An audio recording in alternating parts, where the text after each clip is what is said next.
Gouvernorat du Kasaï oriental, des frustrations sur la candidature unique. Monsieur Andy Kassongo, bienvenue. Merci beaucoup Jean-David pour cette gentillesse proverbiale que vous ne cessez d'adresser à l'endroit de ma personne. Voilà, au niveau du Kasaï oriental, il y a déjà une candidature qui est là, mais qui semble être boudée par certains Kasaïens qui sont au niveau d'Mboujima, qui ne veulent pas de cette candidature et puis qui ne veulent pas subir les dictats de Kinshasa. Oui, c'est ici que je vais exprimer la profondeur de mon indignation, qui du reste est devenue stratosphérique. Vous savez, vous êtes un homme de micro très talentueux.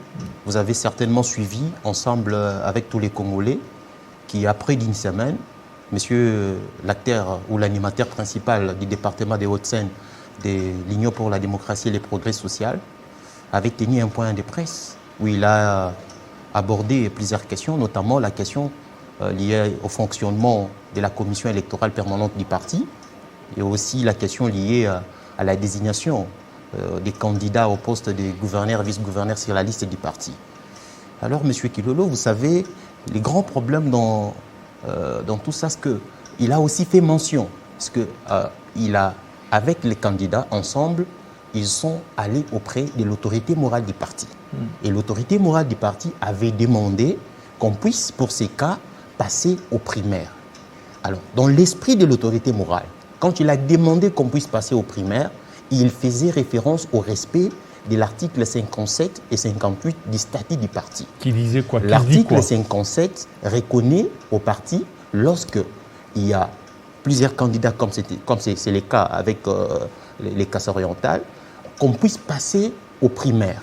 Et l'article 58 reconnaît alors à la province d'avoir aussi ce qu'on appelle une commission électorale locale. C'est-à-dire, au niveau de la province, on doit amener, tous les candidats devraient normalement, selon l'esprit de ces dispositions, aller au niveau de la province pour qu'on puisse passer aux primaires. Et qui devaient être alors les électeurs à ce moment-là? Les électeurs devaient être les chefs des cellules et les chefs des sections du parti. Mais monsieur Kilolo, mais qu'est-ce qui s'est fait ici? Ici, c'est la CEP qui a organisé. Mais oui, la CEP, au niveau provincial. Non, parce que, mais écoutez, la CEP, si vous lisez l'article 58, on dit ceci. On dit qu'en province, on doit avoir aussi ce qu'on appelle la commission électorale locale, c'est-à-dire une CEP au niveau des provinces. Alors c'est cette CEP-là, au niveau des provinces, qui doit maintenant s'en charger des primaires pour pouvoir ressortir les candidats convenables, parce que c'est ces candidats qui vont régner là-bas. Alors, mais les mêmes statuts reconnaissent aussi que si en province, il y a dysfonctionnement au niveau des partis, les pouvoirs centraux, c'est-à-dire les partis au niveau national, peuvent se saisir des attributions reconnues à la province pour pouvoir organiser cela. Mais ici, si vous étiez attentif encore, mais je sais que vous l'étiez, dans cette communication, cette sortie médiatique du chef de file du parti, vous avez entendu aussi... Qui est Augustin Kabouya. Mais oui, il avait aussi fait mention qu'il y avait un différend qui existait au niveau de la CEP entre les membres qui composent cette commission avec les bureaux. Et lui, il se serait retiré, semble-t-il. Mais il avait dit qu'il ne pouvait pas résoudre ces problèmes-là parce que ça ne revenait pas à lui. Il a donné l'exemple de l'Assemblée nationale où il disait que non, l'Assemblée nationale a ses députés, les députés peuvent se choisir les membres des bureaux. Alors, ici, c'était un différend qui existait au niveau de cette commission-là qui n'a commencé à connaître les préludes des résolutions que pendant quelques temps. Alors,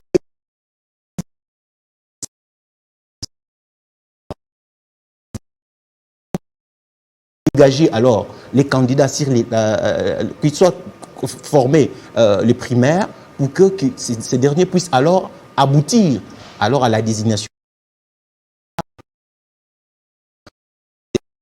Ici, qu'est-ce qui s'est fait? On a ce qui est beaucoup plus dangereux, c'est que les électeurs, c'était qui? Les électeurs, c'était les candidats eux-mêmes. Les candidats.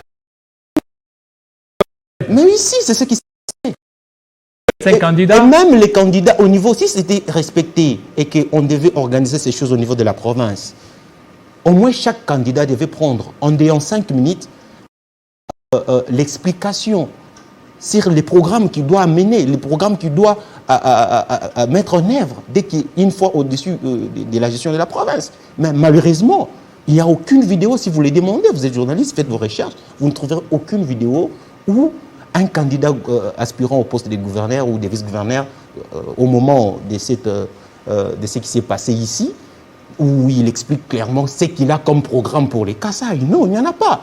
Monsieur Kilolo, vous savez, moi, je suis peut-être jeune aujourd'hui, c'est ma région.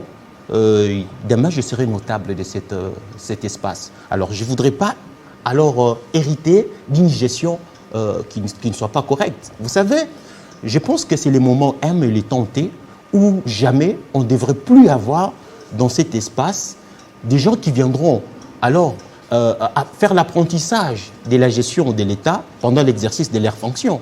On doit plutôt avoir l'homme de la situation, quelqu'un qui vient avec un programme, qui va se faire la charge de l'obligation des résultats et qui va se détacher avec toute obligation des moyens, quelqu'un qui a une vision, qui est capable de rassembler et de pouvoir alors construire des bases, des supports, des piédestals sur lesquels le chef de l'État pourra venir alors en 2023 demander alors à ses électeurs est-kassaïens de pouvoir encore renouveler sa confiance. Parce que vous vous souvenez, M. Kilolo, que le chef de l'État, dans son tournée dans l'espace Kasaï, il a promis à ses électeurs de cet espace, il a dit que je reviendrai ici pour vous demander vos voix.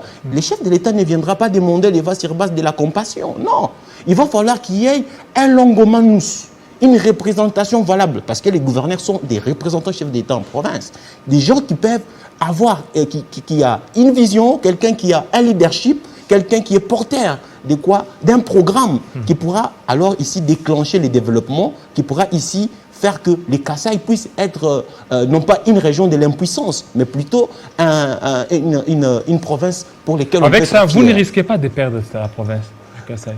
Non. Avec ces désordres-là, parce que jusque-là, c'est un désordre bien entretenu, soit peut-être par la capitale, du DPS au niveau de la CEP, ou par d'autres officines, cherchant certainement à faire à ce qu'il y ait d'autres personnes qui risquent d'être élues sans l'aval de beaucoup.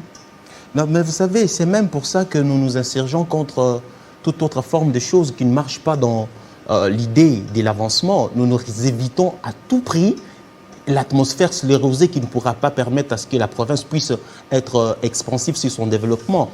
Aujourd'hui, nous ne pouvons pas accepter que nous revenons encore à la gestion des Jean Maouejabus. Vous en savez quelque chose.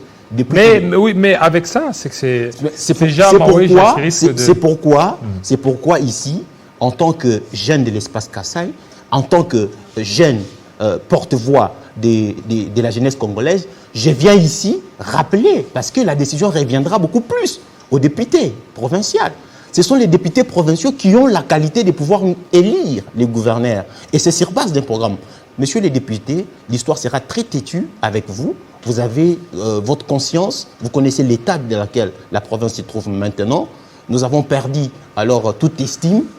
Nous n'avons pas le début du commencement du développement. On a plus besoin à ce stade, dans ces temps qui nous est imparti, d'avoir un homme de la situation, quelqu'un qui peut alors désormais amener une vision porteur de quoi? Du développement pour que les Kasaï puissent alors revêtir de sa belle robe, puissent alors marcher à bon train comme toutes les autres provinces qui sont gouvernées par des gens qui ont des visions, par des gens qui ont amené alors un leadership fort qui a pu amener la province au changement. Merci beaucoup, Monsieur Andy Kasongo, de votre passage. Surtout, espérons que votre message a été entendu, surtout aux décideurs, ceux qui sont en train de gérer cette affaire. Ça risque certainement de créer encore un autre Maouéja et ça ne sera pas bon pour la province. Nous évitons toutes circonstances qui pourront nous amener à un Maouéja bis. Voilà, merci. Ça n'est fini, fidèles téléspectateurs. Restez branchés sur Télé 50 tout à l'heure. Grâce Salambo Chako sera là à 19h, 20h, RDK Kanda. Restez branchés sur Télé 50. À très bientôt.